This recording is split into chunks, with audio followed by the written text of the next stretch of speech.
Frankie Ross. It's been a while. How you doing, my brother? Everything good, man. Been trying to get this thing done with the recruiting and everything completed with my son, man. But finally, it's all done. So I'm happy. It's over. All right. What you mean it's over, man? What does that mean? What I mean by it is, like, I think he made a decision that he's going to stick with it. You know what I'm saying? Whatever the college he's going to, a lot of people don't know. They think they do, but I think he's sticking with what he made his final decision where he's going. Oh, and I'm happy about that because I ain't got to worry about filtering no more calls or anything of that nature. It's like down now. We can chill, take the season out, and be happy. You know what I'm saying? It really is. That's awesome, man. Y'all gonna reveal it or y'all gonna just wait till signing day? We're going to do a little party for him on the 20th at Copeland's here in Jacksonville. And we're going to do the reveal this, you know. All right, let's get it on, man. That's awesome, man. Hey, man, we took a little break from a couple podcasts because we got a lot of things going on. Last week, had a good friend of mine. His wife died of cancer, man. I want to tell everybody out there to value the time you have on this earth. You know what I'm saying? Make sure you take advantage of every second of every day you have on this earth. Make sure you tell the people that you love, that you really love them. Make sure you do the things you got to do. And also at the same time, the people that you got into arguments with or had problems with, you know what I'm saying? A lot of the problems we have with people, we don't even remember what the problem is. So, like, make sure you value life and being on this earth because, you know, tomorrow's not promised. All right, man, but let's go ahead and get into this exciting podcast we got today. We going out the box. We're going into wrestling. All right, we have Coach Kelly Revells from Limestone Saints College out of Gaffney, South Carolina. Coach, how you doing? I'm doing great, man. I'm doing excellent. How about you guys? Doing good, man. We're doing good. Thanks for having you home. I said I appreciate being on. All right. We're very, very excited to have you on the podcast.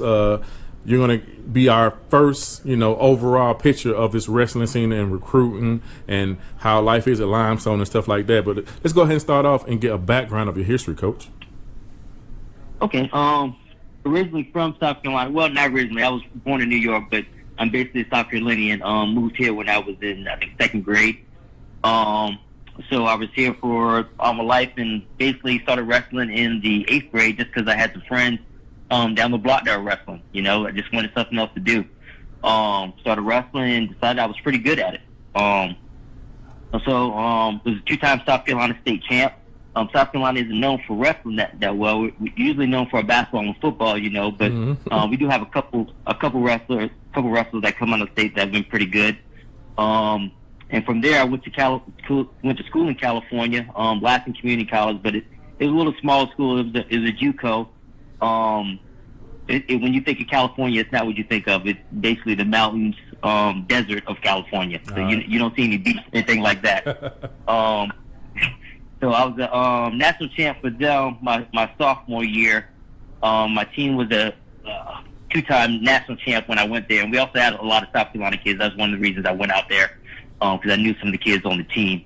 And then from there, I went to Eastern Illinois where I was one round away from being an All-American D1. So then I came back closer to home and started coaching back here. Okay. Back in South Carolina. Okay, so and you had to work your way up to where you're at now. You started off in junior college Yeah, I actually went back to the same junior college that I had went to for school. Community college, and I went there, started coaching for a few years. And actually, it's crazy because one of my best friends is a basketball coach out there, and he asked me to help coach basketball also while I was there. So I coached basketball for 2 years, a little high school track when I was there, and then started to come back home, a little closer to home, and went to Newberry College. And now I'm currently at Limestone. I've been here for 5 years, going on my 6th year now. And Coach, you said a great thing. It is so important to make a good impression and just really be yourself when you meet people. So like you went back to the same school that you came from, and that's some things that some of our students are going to do today. They're going to meet people at the schools that they're at and create relationships, and they're going to be able to come back 10 years, 5 years, 20 years from now, and some things come out of that. Yeah, correct. You never know when that connection is gonna happen. You might know somebody that knows somebody that knows somebody. Yep. Yeah. You're right. So let's go ahead and get into the wrestling mindset. So if I have a parent that has, let's start with younger ages. Like, Okay. when do kids normally start wrestling? It all depends on where you're at. If you're in the Midwest, or if you're up north, they usually start when they're maybe 8 to 10 years old, maybe a little earlier than that. Maybe second, third grade. But if you're in the South, it's not as popular sport, so we usually start a little later, maybe 8th grade, 9th grade. I have had a kid that started at 11th grade, came out to be awesome. But, we usually start a little later down here, but if you're in the Midwest, you usually start a little earlier. Usually when you're doing that, you're usually at a club. It's usually not at a high school. If you're starting at that early age, you usually traveling team with a club, things like that. And then once you start getting into high school, you're with your teams, but then in the summertime, you're also traveling with your club, things like that. So, and wrestling is not one of those type of sports that the technique is so difficult where you got to be doing it year round, is it? As a young wrestler? No, but just like any other sport, it's vital to get your technique and your fundamentals down. I always say if you don't have your fundamentals down, then it's hard later on in life after you've gotten going to kind of correct those things, especially at this kind of sport. But there's a lot of different things you can use for wrestling. I mean, you can use strength, quickness, things like that. But technique is important. I'm not trying to downplay that. But just the will to win is a lot more important than more your technique, I would say. Okay, and so going into the high school age, most sports have AAU, and I know wrestling has AAU too. But then on the basketball side, you have your shoe companies that take over in basketball. So what is the top, wrestling division or whatever you want to call it in high school, other than high school, that you would do off season from high school? Wrestling, AAU isn't as big in wrestling. We do have AAU in wrestling, because I think at Disney it's their AAU tournament. But usually it's the NWCA, so it's National Wrestling Coach Association, or the National Wrestling Association, basically, that usually handles those kind of tournaments, things like that. Okay. All right. So they have open periods. They have open periods just like any other sport. So where like the top wrestlers from maybe Nebraska or Florida or whatever meet up at a certain weight class, and college coaches can come out there and see it. Is it something like that? Oh yeah. So I said national wrestling, but you also have USA wrestling. So we basically have two different styles of wrestling in the United States. So we've got folk style, is what high school wrestlers usually compete at, and college wrestlers compete at. And then we've got freestyle and Greco, which basically a lot of the off-season stuff. A lot of people compete in freestyle and Greco. That's basically your Olympic style. Okay. So it's a little more open in your freestyle. There's a lot more scoring, a lot more action in your freestyle event. So when you see kids in the Olympics, that's what they're doing.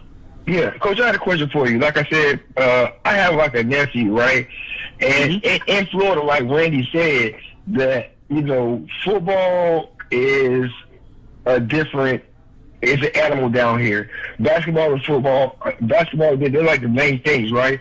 And my nephew had to lose weight to wrestle at a certain class. And so that kind of kept him from wrestling. But from what I heard, he was like one thing away from the state championship here in Florida. But because of the football, what he had going on, he couldn't keep on losing weight. So if you have a kid that you're coaching that is playing football, do you ever tell him that to decide between one, or is it easier for him to move up in weight to maintain the weight for football? Or how do y'all make that happen for kids or for athletes, basically?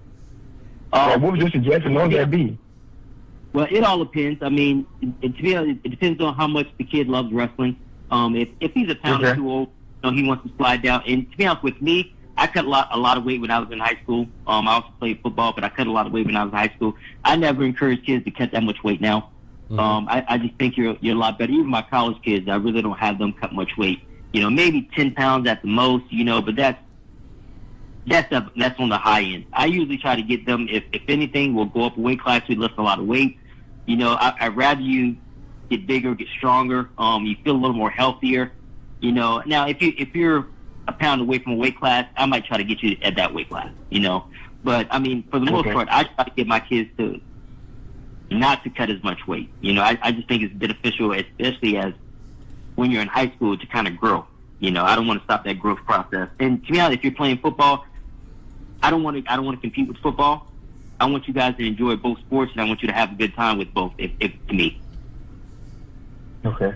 Does that make sense?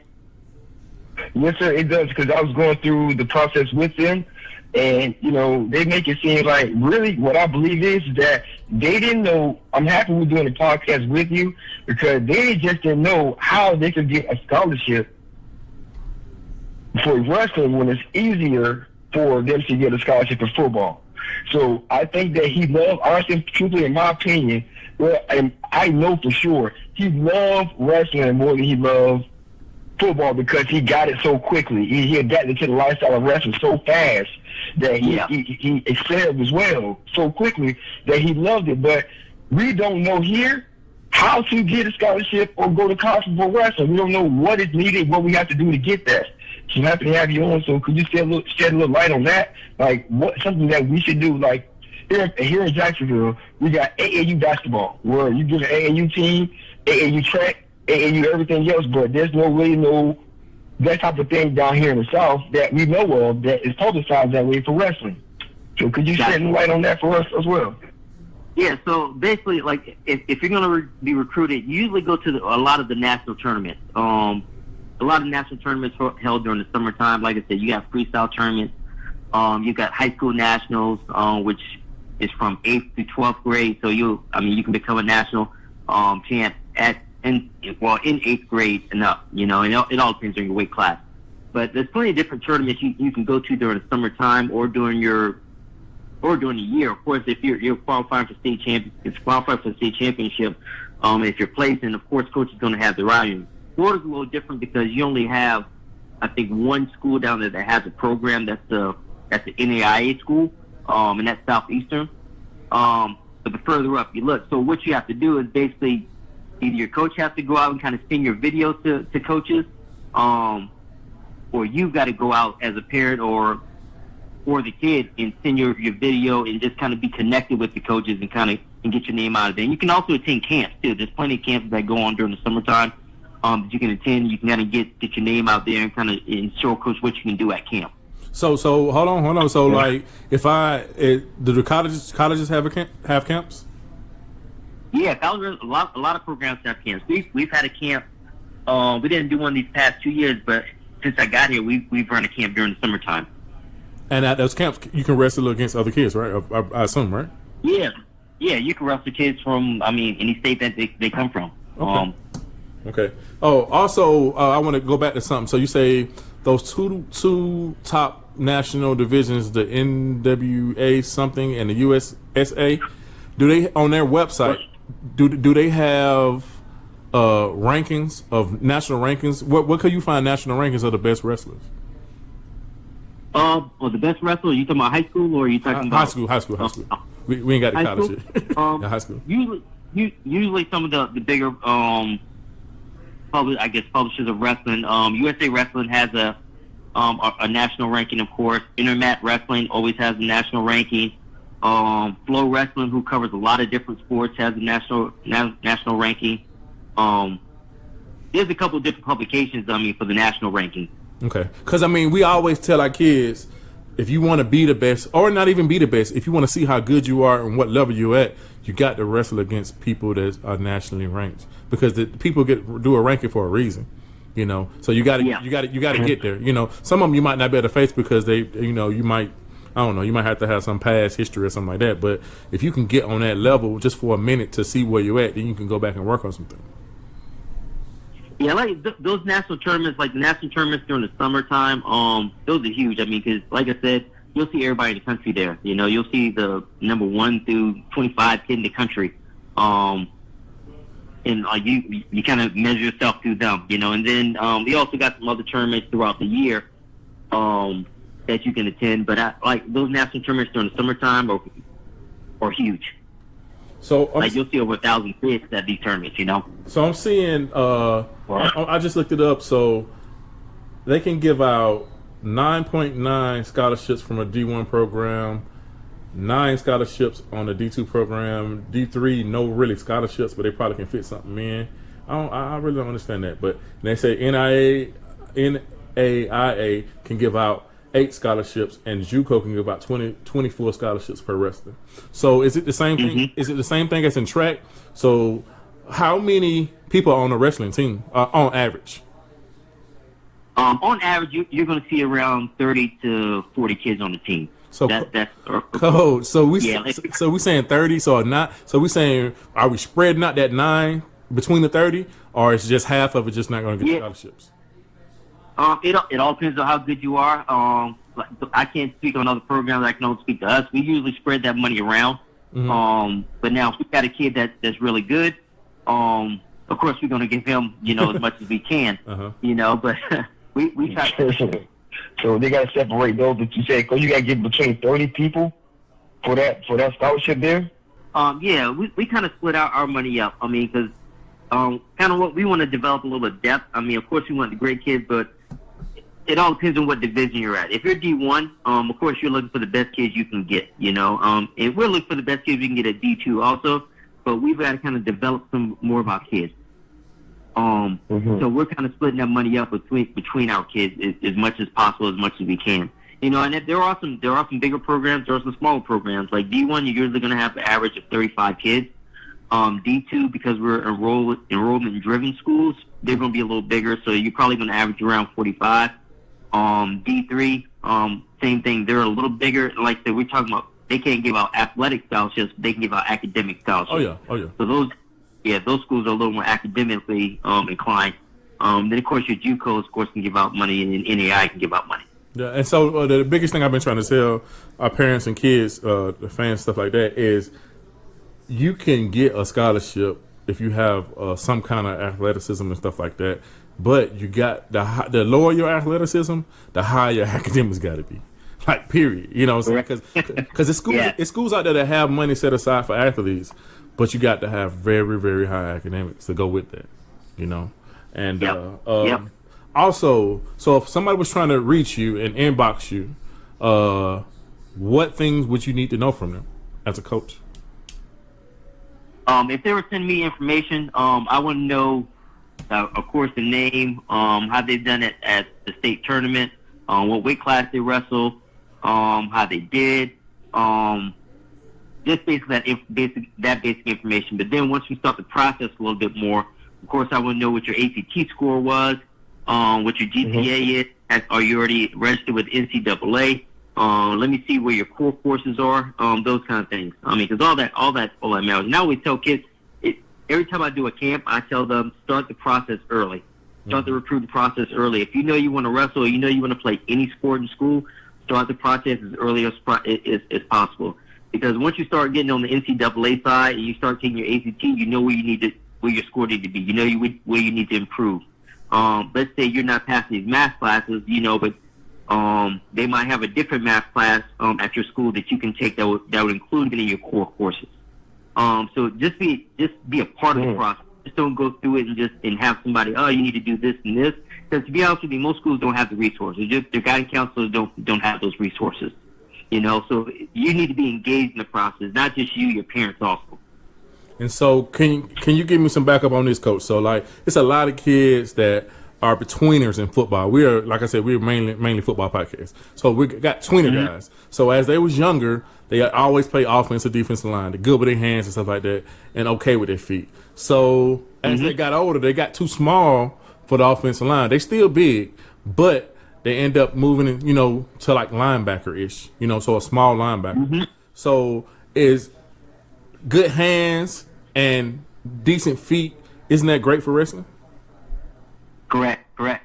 And to be honest with you, a lot of good wrestlers are also good football players. A lot of good football players are good wrestlers because you got your power with your hips, your explosion, and then you know how to move your feet, and you know how to use your hands. Yeah. They go back and forth. If you're an athlete in school, play different sports. why limit yourself to one thing? Unless you're going to Alabama to play football and you're that good, why limit yourself? Yeah. Why open up the possibilities? You could be a good wrestler. You could be a good track star. You could be a good soccer player. Who knows? But if you're only going to limit yourself to basketball and football, then you never know. True. And we all know that those scholarships are very limited, you know? Definitely. We got Frankie Rob's son supposed to be going to Alabama. He already committed, so I think you might have called it out, Coach. But I was missed my train. My bad. No, you good. You good, Coach. You broke it out, so we good. We can just pop the bottle right now. But also give us the size range, because in most sports, especially for college, they look for those elite athletes. So what I mean by that is, 6'3" and above in basketball, 6'4" and above, stuff like that. Same thing in football. In certain positions, you got to be a certain size. So in wrestling, it's a little bit different. But give us a size range for the range of kind of the wrestling. Yeah, that's the great part about wrestling. You could be, in high school, you can be 100 pounds in wrestle. You can be 285. You can be 285 in wrestle. So it's a big range. Of course, in college we've got 10 different weight classes, and our lowest one is 125. But even with that, let's say you come in college, wow. These are just all guys, and I've got a kid on my team who we had to put some weight on. But you might come in college weighing 120, maybe 5'2", but you can also be on a college team at that size. And then the highest we go is up to heavyweight is 285. That's the limits you can be at. Now, 30 years ago, there was no limit on the heavyweight division. Now they put a cap on the 285. It's probably a good thing. Okay, and so, Coach, you're recruiting what's leaving, right? So if you get an all-star that's at, let's say, I don't know, the 285 division. 185 division, right? But you already got two 185s at your school already. You recruiting what's leaving, what's coming out that year as a senior. For us, it all depends on what year he is. If he's a junior or senior, then we're going to bring that kid in because it's going to add depth, and he can learn from these other guys. If these other guys are freshmen at that weight class, we're probably not going to bring somebody in at that weight class. I don't need him at then. We're going to try to get some weight classes at some other spots. Do you fill up almost every weight class for a tournament? Oh yeah. You've got to. That's and not if you don't, you're not a good program. Okay. All right. Yeah, if you're forfeiting a lot of weight classes, then you're not a good program. And now, last year we did forfeit a couple in the early year, because we were injured. But no, if you've got to fill a full team. And so right now you keep about 2 or 3 for each weight class. Yeah, that's 3. Correct. Yeah. Okay. Yeah. We keep around 3. But we will have some walk-ons. So some weight classes might be 4 deep. It all depends. Man, that's very, very interesting. So that brings a whole different dynamic to the recruiting process. Yeah, but the good thing is everybody on the open tournament, everybody can wrestle. It's not limited to, well, you can only take 2. Now there are certain tournaments you can only take a certain amount of kids, but in the beginning of the year, you usually have some open tournaments that everybody competes at. So us at a D2 school, like we'll go to the Virginia Tech Open, the Hokie Open. We'll see kids from Virginia Tech. We'll see kids from Duke. We'll see kids from Army, UNC. We'll wrestle those guys, and we can take our whole lineup there. And we are limited at some of those tournaments. But the beautiful part is everybody can wrestle those tournaments in the beginning. Anything that's open, anybody can wrestle in. So there's a such thing, or has there ever been, a D2 wrestler that was the best wrestler in his weight class, no matter what division? Oh yeah, there've been a couple. There've been a couple. I want to say 20 years ago, the D2 national champ could wrestle in the D1 program or in D1 national championships, and we've had a couple win national championships. Man, wow! But you say you can't do that anymore? No, we can't do that anymore. They don't allow us to. But the best thing you could do if somebody wanted to match the best D2 guy against the best D1 guy was to wrestle him in an open matchup somehow. Yeah, you still can wrestle in an open matchup, and then like I was saying before, we've got USA Wrestling, who's our the Olympic style. So if you're good enough, you're going to see these guys anyway at the Olympic level and the senior level of wrestling. So this even in college or just you talking about high school? Yeah, because we've got some kids that have like with some D1 kids that are taking Olympic years now. Kyle Snyder, who's the youngest Olympic champion in the U.S. history, like he had won an Olympic champion, but he was also competing at Ohio State during the same time. So, like, one year he took a Olympic red shirt, and the next year he wrestled in Ohio State, and then he wrestled in the world team. So, yeah, you'll still get those guys that are that good. Man, that's crazy. I know the guy you're talking about, but I didn't know you could do that. I definitely know that you can do that. So, give us some of your guys at your school, man. Some of the guys that's doing real good in your program. Past, present, whatever. Okay, I was talking about before. We had a kid that started out at started in 11th grade, man, and just a great athlete. Always worked hard, and he was actually a Buford. His name is DeAndre Johnson. He actually won the national championship for us. Was it 2 years ago? But he went to junior college. He transferred in, qualified his junior year for us, and then became a national champ his senior year. And then this year coming up, we actually redshirted our two-time All-American Matt Rudy. He's out of Somerville, South Carolina. Mm-hmm. We got him coming back, so pretty excited about that. We got a good crowd, good group coming in this year. That's awesome, man. That's really awesome. And then All-American. So if you're All-American, is that Division II? What does that totally mean? Yeah, that's Division II, but it's top 8 in your weight class in the country. Man. Like D1 will have their tournament, and it's top 8. Also, D2 will have their tournament, and D3 will have their tournament. It's always top 8. And the thing about it, I like it better than football because it's not opinionated. If you top 8, you top 8. You can't be. It's not opinionated. So like you get down there, you grind, and you top 8. So it's a true All-American. That's awesome. Yeah. There's no question about it. Yeah, you want it. You want it. That is definitely awesome. So what are some issues facing the wrestling community, like for recruiting or college or anything like that? Because I know one thing, I wrestled a little bit when I was in high school, just a little bit or whatever. It's the hardest practice you go to. But any issues you have in the community? Well, yeah, that's another thing. I mean, we got hard practices, so it's hard to keep kids sometimes. Sometimes they want. It's tough. They don't want to stick around because it's too tough. Biggest thing we talk about weight cut. Like I said, that's one of the things that a lot of people don't want their kids to cut weight. And I understand that. I mean, just because you got a kid that's growing and getting bigger. As long as they do it healthy, it's the right way. But weight cuts also a thing because that'll limit how many kids want to wrestle. Some people look at the singlet, and kind of look at it, I don't want to wear that, So we've kind of developed. That's crazy. We've kind of developed these singlets that are shorts and a shirt now that'll help out with that a little bit. You're crazy, but I listen to Fred Smoot sometimes. I don't know if you guys know who Fred Smoot is. But he was talking about that one time on a national radio show, just the singlet. How he would never do it because of the singlet. They do that in weightlifting. They do that in weightlifting also. So, yeah. And to be honest with you, track and field wear singlets now. Yeah. So, true. And then the biggest issue we probably had was programs being cut. Now we're not being cut as much as we were back in the day, and actually we're growing some programs, which is good. And D2 is actually growing crazy right now with the amount of schools that we have started. I think this year we just started 3 new programs, which is good. And the South is actually becoming huge. We just started another program in South Carolina. I ain't gonna give them a plug, but they just started another program in South Carolina. A couple in West Virginia, one in North Carolina. So it's developing. It's becoming huge. It's becoming huge. We finally got some D1 programs that are adding back, which is good. And some new programs popping up. So I think we're healthy. We're getting healthier that way. I think with the weight cut, and how we're doing it now, is a little more scientific, a little more safer on kids. So we've kind of developed a plan for that, and programs are getting added. So, Coach, I got a question for you.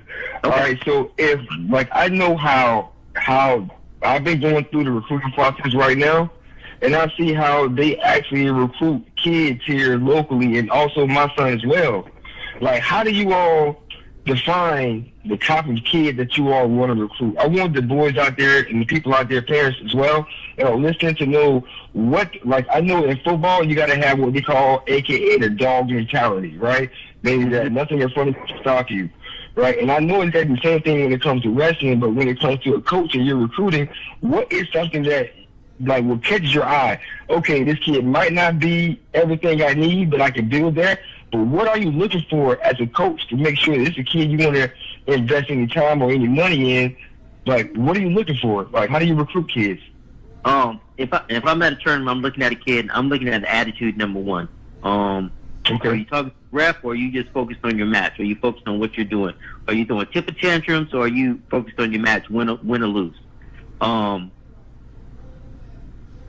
Especially, so let's say third period comes around. Even if you're tired, are you still wrestling? Are you still trying to win the match? Mm-hmm. I'm looking for kids that are going to be dedicated. I'm looking for kids that work hard. You don't have to be the best right now, because some programs may not be good right now, and you may not have the best technique. But if I can see that you're working in your matches, period, you got a good attitude, then I can work with that. I can do something with you, you know. But a lot of it's attitude and your temperament and what's your drive, what you want to do, what's your why. Okay. You know, and when I get you in the office and we talk, you know, is your parents speaking for you, or are you talking? Okay. You know, are you investing in this, or do you want to be here? You know, there's a lot of times I'll get a kid in the office and I'll hear the parents talking, but I never hear the kid talking. You know, about what he wants, what he's looking for. You know, it's not a game, but you've got to want to be there. You can be here too, and it's got to be a good fit for both of us. It just can't be me. Oh, I want to get you here. You know, I want you to be here and be happy here. Mm-hmm. You know, and you'll find a lot of coaches, maybe some parents, they'll try to push their kids D1. Your kid may not be. He may be a D1 athlete, but he may be a small school kid, and he might flourish in a small school. You're right. Yes, sir. You're right. And wrestling, you can transfer anytime you want to. Not anytime you want to, but like just go and play the next year, right? Yeah, it's the same as in football now, because you got the transfer portal. You go to your AD and you actually put in the transfer portal. And yeah, it's the same as D1. Well, you got to sit out and everything. Oh, I didn't know that. Well, like now that you're in they've changed this a little bit. So, and if you're put in the transfer portal, then you can play immediately. That's in D1 too. Like you've noticed some of the quarterbacks that have changed this year, like they're playing immediately right now. I know, but you got to be approved though. You got to be approved. If you're not approved, you got to sit out of here. You still got to be approved. Yeah. Okay. Yeah, you got to be approved, and it's like a weird thing because it's like quarterbacks are being approved, but then you got other positions that's not, or people that's got family that's sick are being denied, while people that just made up something because they couldn't start, they've been approved. It's kind of weird now. It's very weird. Yeah. Yeah, they got to get that straight in the next year or so. Yeah, got to get it straight. So, all right, Coach. Anything you like to say to the parents and kids, man? Before we go, just word of advice, anything like that? Yeah, like I said before, start the recruiting process early. If you know this is something you want to do, no matter what sport it is, whether it's basketball, football, baseball, wrestling, start the recruiting process early. Get your information into the NCAA. Know what your cores are. Know what your ACT score is. You have to say so in what you want to do. And find the right fit for you. Like I said, big school might not be a good fit for you. Big school might be a be a good fit for you. But you got a choice in what you want to do. You make that call, and you make it based on what you want. Coach, I want to say thank you again for everything. Everybody out there, if you're in wrestling, somebody that could wrestle, don't think that, like Coach said earlier, don't think that football, especially in Florida, don't think that football and basketball the only way you can get out of your city or go to college. You got multiple things out there. Coach said, man, try football, try soccer, try everything. Try everything you can. If your goal is to go to college or whatever, man, just do everything. You never know what your blessings going to be at. So turn over every single stone and make sure that, you find what you want, and make sure that you're focused on getting it. Other than that, man, man, we all just going to stay smooth here. You know what I'm saying? And we're good to go, bro. I'll be out.